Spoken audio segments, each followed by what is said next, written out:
makan bayam? Dan apakah selama ini sudah pernah berdiskusi dengan dokter mengenai interaksi makanan dan obat yang sedang dikonsumsi? Jika belum, mungkin sekarang saatnya untuk mulai melakukannya. Bayangkan piring makan siang yang sederhana, nasi hangat, tempe goreng, dan 1 sendok acar mentimun di pojok piring. Rasanya segar, asam manisnya membangkitkan selera. Tapi di balik sensasi segar itu, tersembunyi jebakan yang tak banyak disadari, terutama oleh mereka yang memiliki riwayat tekanan darah tinggi. Saya pernah duduk bersama seorang pasien, Pak Darto, 70 tahun, yang datang ke klinik dengan keluhan pusing dan sesak setiap sore. Beliau tidak merokok, makannya juga tidak berlebihan, dan sudah mengurangi daging. Tetapi tensinya selalu tinggi. Ketika saya tanya tentang kebiasaan makan, beliau menjawab santai, "Cuma tambah acar dok, biar ada rasa."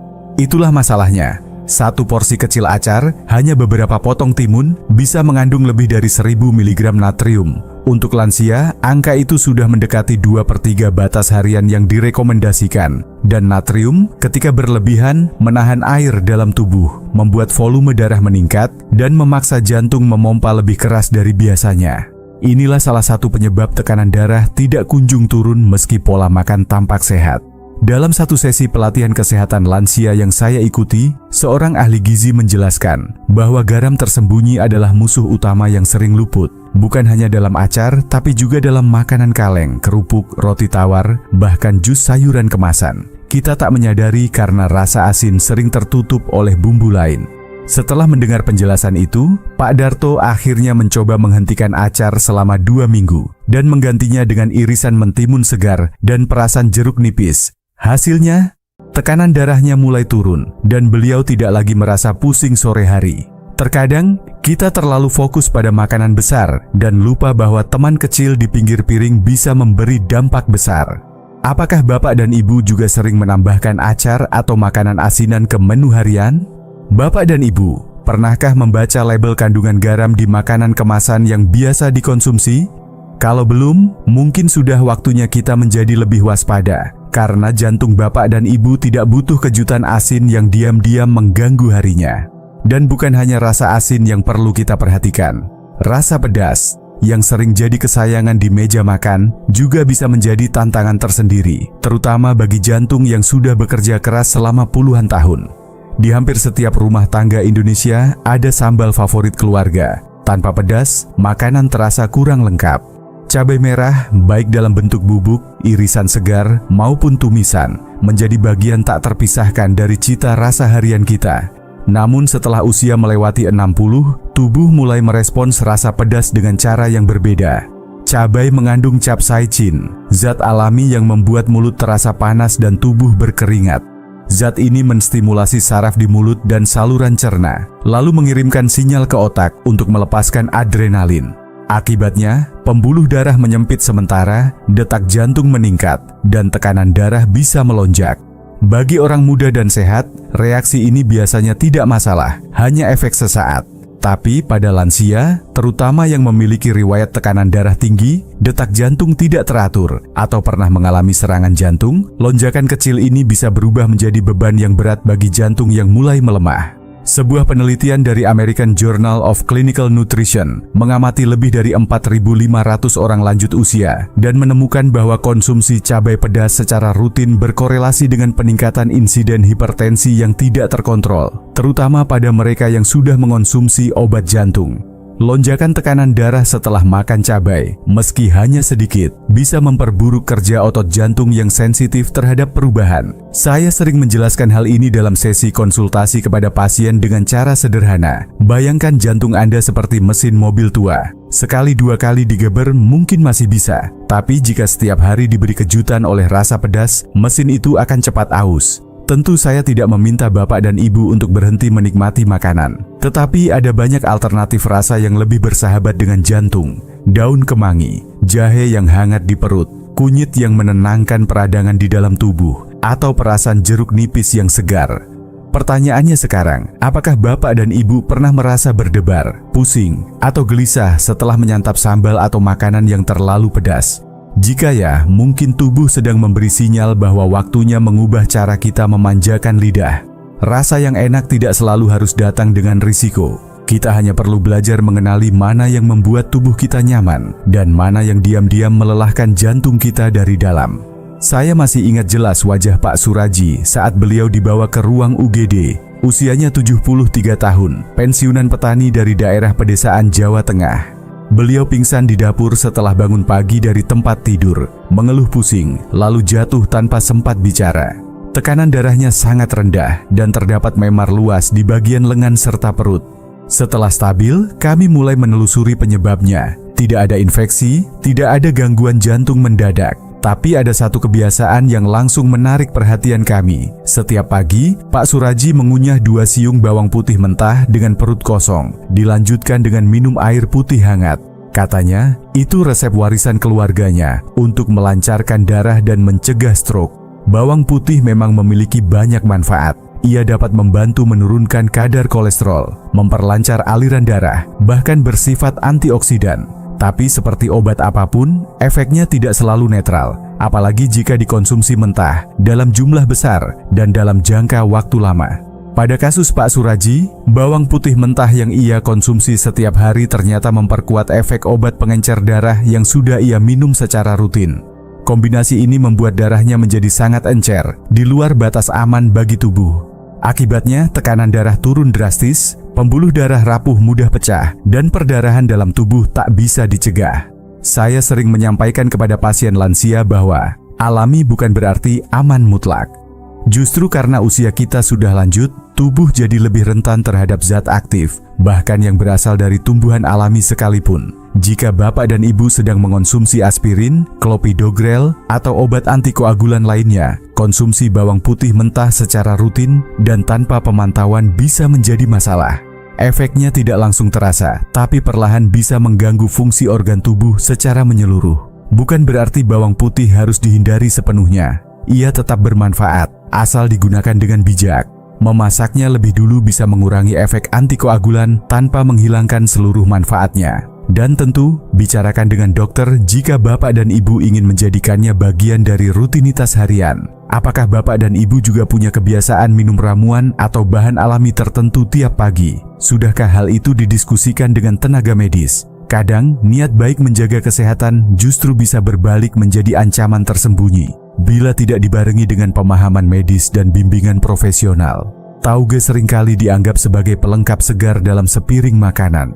Renyah, ringan, kaya enzim alami. Ia ditaburkan di atas gado-gado, soto, pecel, atau kadang dimakan mentah sebagai lalapan. Tidak sedikit lansia yang memilih tauge karena dianggap makanan sehat, membantu pencernaan, dan memberi energi. Namun, ada satu hal penting yang jarang dibicarakan. Bagaimana tauge tumbuh? Tauge dibudidayakan dalam kondisi lembab, gelap, dan hangat. Lingkungan yang juga sangat disukai oleh bakteri berbahaya seperti Salmonella, E. coli, dan Listeria monocytogenes. Dalam banyak kasus, meskipun tampak bersih dan segar, tauge bisa membawa kuman yang tidak terlihat oleh mata telanjang. Bagi orang muda dan sehat, infeksi dari makanan seperti ini mungkin hanya menimbulkan diare ringan yang sembuh dalam 2 atau 3 hari. Tapi pada lansia, sistem kekebalan tubuh tidak sekuat dulu. Satu infeksi kecil dari makanan mentah bisa berubah menjadi dehidrasi berat, gangguan ginjal, bahkan infeksi sistemik seperti sepsis atau endokarditis, yaitu infeksi pada endotelium jantung atau katup jantung bagian dalam. Sebuah laporan dari Centers for Disease Control and Prevention (CDC) di Amerika Serikat mencatat bahwa sekitar 40% kasus infeksi akibat konsumsi tauge mentah terjadi pada kelompok usia di atas 60 tahun. Dari angka itu, sebagian besar mengalami komplikasi yang memerlukan rawat inap. Saya sering membandingkan kondisi ini dengan pagar rumah yang mulai rapuh. Dulu bisa menahan angin besar, tapi sekarang angin sepoi pun bisa membuatnya retak. Begitulah sistem kekebalan tubuh kita seiring bertambahnya usia. Solusinya bukan menghindari tauge selamanya. Tauge tetap bisa menjadi bagian dari pola makan sehat, asalkan dimasak terlebih dahulu. Hanya dengan merebus sebentar, kita sudah bisa menurunkan risiko infeksi secara signifikan, tanpa kehilangan seluruh kandungan gizinya. Selain itu, penting bagi lansia untuk memperhatikan kebersihan bahan makanan, alat masak, dan penyimpanan. Hal ini penting karena bahkan makanan sehat pun, bila tidak disiapkan dengan tepat, bisa menjadi pintu masuk bagi penyakit yang tak terlihat. Apakah Bapak dan Ibu biasa mengonsumsi tauge mentah? atau menyimpan bahan makanan terlalu lama di suhu ruang. Mungkin sekarang saatnya untuk melihat kembali kebiasaan kecil itu, karena jantung yang lelah tak selalu terluka oleh makanan berat, tapi kadang oleh sesuatu yang tampak sepele. Setelah kita membahas 5 jenis sayuran yang perlu diwaspadai, mungkin muncul pertanyaan di benak Bapak dan Ibu. Kalau begitu, sayur apa yang benar-benar aman dan justru bisa membantu jantung saya tetap kuat? Pertanyaan ini sering saya dengar di ruang konsultasi. Banyak pasien datang dengan rasa cemas setelah tahu bahwa makanan yang selama ini dianggap sehat ternyata menyimpan risiko tersembunyi. Tapi saya selalu menjawab dengan tenang. Kita tidak perlu takut pada makanan, kita hanya perlu tahu mana yang sesuai dengan tubuh kita. Dan hari ini saya ingin berbagi tentang 2 jenis sayur yang sangat baik untuk kesehatan jantung Bapak dan Ibu. Sayur-sayur ini seringkali terlupakan, bahkan kadang dianggap tidak penting. Padahal manfaatnya luar biasa, terutama jika dikonsumsi secara rutin setelah memasuki usia lanjut.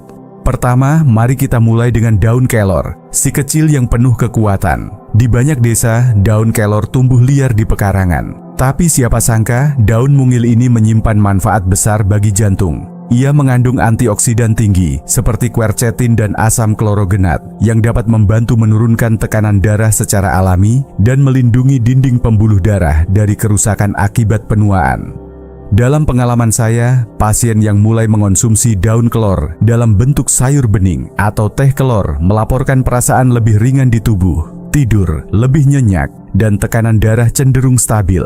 Daun ini juga rendah sodium serta kaya akan kalsium dan magnesium, kombinasi ideal untuk mendukung detak jantung yang teratur. Bahkan dalam beberapa pengamatan sederhana yang saya temukan dalam jurnal gizi di Asia, konsumsi daun kelor secara teratur selama beberapa waktu terbukti membantu menurunkan tekanan darah sistolik secara alami pada lansia. Bukan dengan cara tiba-tiba, melainkan perlahan dan stabil, mengikuti irama alami tubuh yang sudah menua. Selanjutnya, mari kita bicara tentang jantung pisang, sumber serat alami yang luar biasa untuk menjaga kolesterol tetap terkendali. Seringkali jantung pisang hanya dijadikan pelengkap sayur lodeh, atau malah dibuang karena dianggap tidak penting. Padahal, bahan sederhana ini sebenarnya adalah sahabat sejati bagi jantung manusia. Jantung pisang mengandung serat larut yang tinggi, rendah lemak, dan kaya akan senyawa fenolik yang bermanfaat.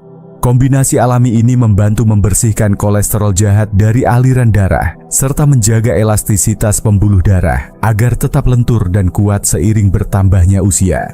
Saya pernah menyarankan pada seorang pasien lansia yang kesulitan menurunkan kolesterolnya untuk menambahkan jantung pisang kukus ke dalam menu makan siang 2 kali seminggu. Beberapa bulan kemudian, hasil lab menunjukkan perubahan yang positif, bahkan sebelum ia memulai obat penurun kolesterol. Tentu saja, saya tetap memantau dan memastikan perubahan ini aman. Rasa jantung pisang yang lembut dan mudah dipadukan membuatnya cocok untuk lansia dengan gigi sensitif atau pencernaan lambat. Bisa dikukus, ditumis ringan, atau dimasak santan encer rendah garam. Bapak dan Ibu, kadang solusi terbaik bukan datang dari bahan makanan mahal atau yang viral di media, melainkan dari apa yang sudah ada di sekitar kita sejak dulu. Kelor dan jantung pisang mungkin sederhana, tapi jika dikonsumsi dengan cara yang benar, bisa menjadi perisai lembut yang menjaga jantung tetap berdetak tenang setiap hari. Apakah di rumah Bapak dan Ibu masih ada pohon kelor atau batang pisang di pekarangan? Mungkin sudah saatnya melihatnya dengan cara yang baru, bukan hanya sebagai tanaman, tapi sebagai harapan untuk kesehatan yang lebih baik. Setelah melewati usia 60, menjaga jantung bukan lagi soal menghindari semua yang berbahaya, tapi justru tentang memilih apa yang bisa mendukung tubuh kita dengan cara yang lembut dan konsisten. Seringkali saya katakan pada pasien lansia, makanan sehat bukan berarti membosankan, dan menjaga jantung tidak selalu butuh obat tambahan. Kadang, cukup dari isi piring yang kita rawat dengan perhatian. Ada banyak pilihan sayuran yang justru bersahabat dengan jantung, bahkan membantu kerja obat lebih efektif. Misalnya, brokoli kukus yang mengandung sulforafan, senyawa yang membantu melindungi sel jantung dari stres oksidatif. Wortel rebus yang kaya beta-karoten membantu mendukung elastisitas pembuluh darah. Kentang manis, selain memberi rasa kenyang lebih lama, juga kaya potasium yang membantu menyeimbangkan tekanan darah. Jangan lupakan juga kacang hijau, buncis, dan ceci. Ketiganya kaya serat larut yang dapat membantu menurunkan kadar kolesterol dan menjaga kadar gula darah tetap stabil. Bahkan, menggabungkan sayur matang seperti labu siam rebus, zukini kukus, atau sawi putih tumis ringan bisa menjadi menu harian yang tidak hanya ramah jantung, tapi juga nyaman di perut. Kuncinya ada pada cara menyiapkan. Masak sendiri, gunakan sedikit garam, tambahkan rempah seperti kunyit, jahe, daun salam, atau serai. Jangan terlalu sering memakai penyedap instan, karena rasa bisa diciptakan dari bahan alami jika kita terbiasa. Mungkin Bapak dan Ibu bertanya, apakah saya harus mengubah semuanya sekaligus? Tidak, mulailah dari satu perubahan kecil. Ganti satu jenis lauk asin dengan sayur kukus, atau tambahkan irisan bawang putih matang ke dalam sup sayuran harian. Saya pernah merawat seorang ibu berusia 68 tahun yang semula hanya makan mie instan dan nasi setiap malam. Setelah dibimbing untuk menambahkan sup sayuran hangat dan segenggam kacang rebus ke dalam menu malamnya, tekanan darah dan kolesterolnya mulai membaik hanya dalam waktu 3 bulan, tanpa penambahan obat. Usia lanjut bukan akhir dari pilihan, justru ini adalah waktu terbaik untuk merawat tubuh dengan lebih sadar, lebih perlahan, dan lebih lembut. Apa yang kita masukkan ke dalam tubuh hari ini akan menjadi cara kita mencintai jantung yang telah setia bekerja sejak hari pertama kita dilahirkan. Jantung Bapak dan Ibu telah berdetak lebih dari 2 miliar kali sejak pertama kali Bapak dan Ibu dilahirkan. Ia tak pernah meminta imbalan. Ia bekerja siang malam, tanpa henti. Ketika Bapak dan Ibu tertawa, menangis, berjalan, jatuh cinta, kehilangan, bahkan saat tubuh sedang sakit. Namun, ketika usia telah melewati 60, jantung mulai bicara dengan cara yang berbeda. Ia tidak berteriak, tapi memberi isyarat halus. Napas yang lebih pendek, langkah yang terasa berat, denyut yang kadang tak beraturan, kelelahan yang datang lebih cepat. Itu semua bukan tanda tubuh melemah, melainkan tubuh sedang mengajak kita untuk lebih peduli. Di usia ini, kita tidak perlu mengejar kesempurnaan. Kita hanya perlu hadir. Menyimak sinyal tubuh, menyentuh makanan dengan hati, dan melihat isi piring kita bukan hanya sebagai pemuas rasa lapar, tapi sebagai bentuk cinta untuk diri sendiri. Saya telah melihat banyak lansia yang tidak lagi memusuhi usia tuanya. Mereka berdamai dengan kenyataan bahwa tubuh berubah dan apa yang dulu biasa dimakan kini harus dikaji ulang. Mereka tidak malu untuk belajar ulang, mengganti kebiasaan lama dengan yang lebih bijak. Dan hasilnya luar biasa. Bukan hanya angka kolesterol atau tekanan darah yang membaik, tapi juga semangat hidup mereka kembali. Mereka bangun pagi dengan lebih ringan, bisa ikut pengajian tanpa cepat lelah, bisa menggendong cucu tanpa merasa pusing. Mereka tidak lagi takut dengan kata penyakit, karena mereka tahu tubuhnya sekarang dijaga, bukan dibiarkan. Bapak dan Ibu, hari ini mungkin adalah waktu terbaik untuk memulai. Buka kulkas dengan cara pandang baru. Lihat kembali sayur yang selama ini kita anggap aman. Tanyakan pada diri sendiri, apakah ini membantu jantung saya atau malah membebaninya diam-diam? Dan bila ada sayur yang perlu dikurangi, gantilah dengan yang lebih bersahabat. Bukan dengan rasa bersalah, tapi dengan niat lembut untuk hidup lebih tenang, lebih seimbang. Saya mengajak Bapak dan Ibu menulis di komentar, "Saya mendengarkan jantung saya mulai hari ini." Sebuah kalimat sederhana, tapi bisa menjadi awal dari perubahan besar. Kalimat yang bisa dibaca orang lain dan menggerakkan hati mereka untuk ikut peduli. Kalimat yang menjadi pengingat bahwa menjaga jantung bukan tugas dokter saja, tapi